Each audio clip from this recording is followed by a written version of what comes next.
So the first community trip that we had for FCA was at Tuscaloosa, Alabama after the tornadoes in, I believe, 2011. You know, through JD's leadership, him putting a group of our players together from, you know, little old Nutley, New Jersey to go down to Alabama to help was really overwhelming for their head football coach. And you know, I was able to go down a day later, and you know, I was honored and humbled to do so. And when we got to Alabama, you could already see the devastation. It was basically a war zone. The houses had been uprooted. There was only chimneys left. People didn't have any homes. Churches were completely destroyed. It was emotional to see something like that. There are almost no words to describe the damage that was done. I can't even imagine that happening to your own family. You know, getting there that night and seeing all of our players down that basement all ready to go to work, and they'd ready to work that day. And then my youngest son Aaron coming with me, that made it really, really special.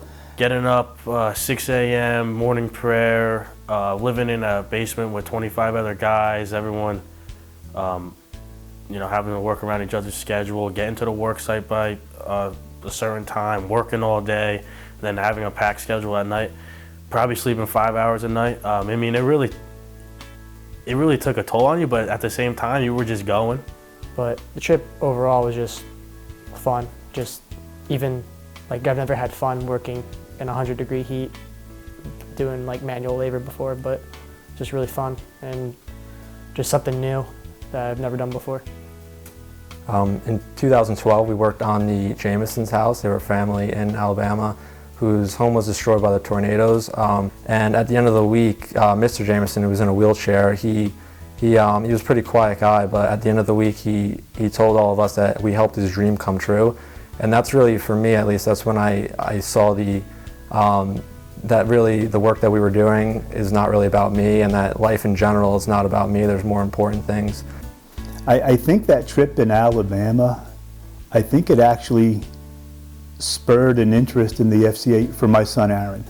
And he's been the president of the Princeton High School chapter this past year, a member of the FCA all throughout his 4 years at Princeton High School. Immediately after Sandy, remember we went down to Hoboken City Hall and see what we can do to help. Coach turned around and said, we're going down to the park. We took the matters upon ourselves, and I don't know, we got a chainsaw. And we just started cutting up trees, and we started cleaning up a park completely on our own. And then we went down to Manasquan.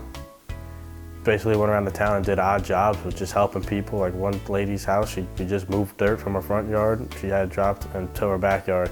The other lady, we literally shoveled, she lived right on the beach, we literally shoveled sand that got built up on her lawn, I guess you would call it, and put it back on the beach. We went out to Breezy Point, Queens, which is that was a pretty cool experience because it's technically set in New York City, but it's a small little private beach town. Well, when I first heard we were going to Haiti, I was blown away. I was like, wow, like that is a risk. Verbatim, the text message was, they're going to Haiti this summer. And she responds with, you're not. I was thinking, I'm definitely not going there. I don't know, I really didn't think I was gonna go to Haiti. And then I came home and I told my parents, oh, they're going to Haiti this year. And they were like, oh, that's great, you're gonna go, right? I was like, I guess. And to go from you're not to, all right, you can do it, I really gotta thank my mom for that one. So then I found out a bunch of guys were going, and so made me feel a little more comfortable about going down there. And I'm glad I did go down there because it was really a great experience. We get off the airplane and the airport is nothing like anything in the States. It's very small. Port-au-Prince, driving through there to get to Font Blanc, you saw a bus full of people with people on the top, all this different stuff. It's just a complete and utterly different culture from what we're used to in America. Oh yeah, the village was in the middle of nowhere. I still don't know how the guys found that place. A lot of it was just filling in like retaining walls, just digging up dirt and just pouring it in. It was hot. It was humid. It was long hours working down there, but it was fun because we were just fooling around, cracking jokes. You know, it made the day go by a lot faster.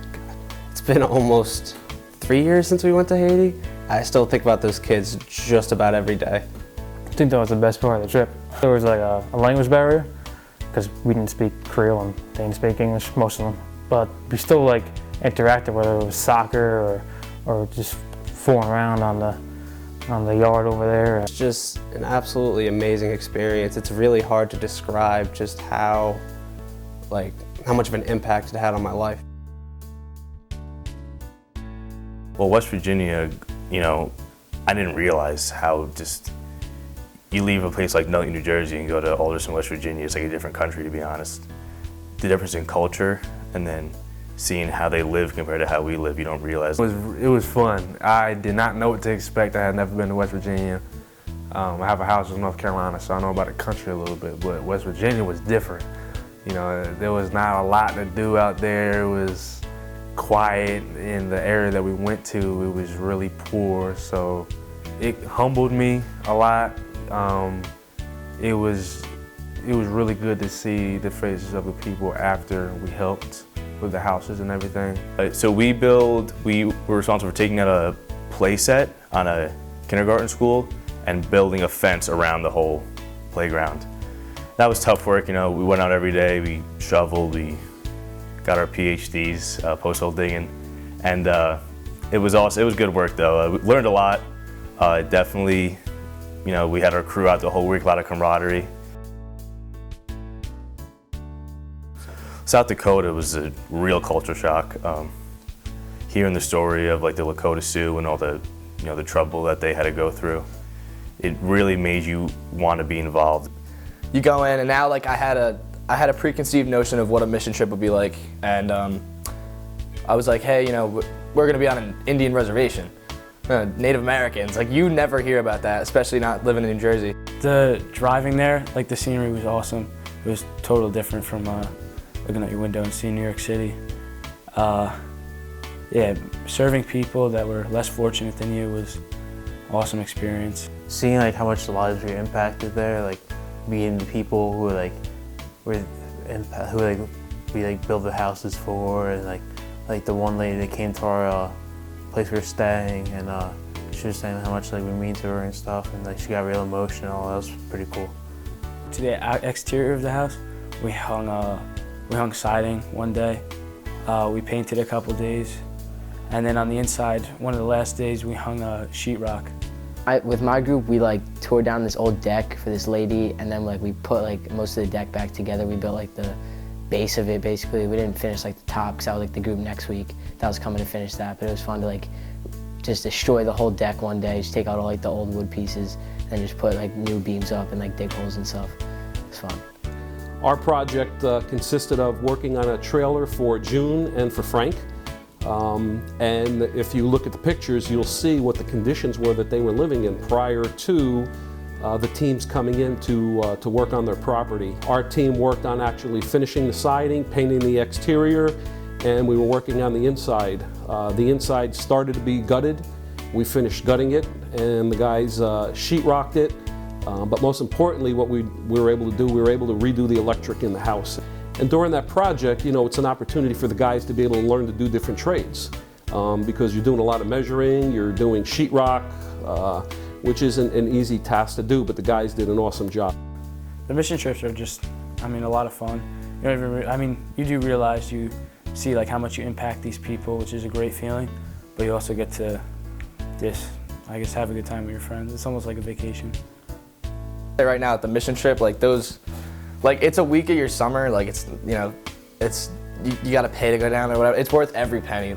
You're making an impact on these people's lives for the rest of their lives, and then you look back on it and you're like, man, I made a difference. And the only thing you're leaving behind when you're 6 feet under, when you're dead, you leave a legacy.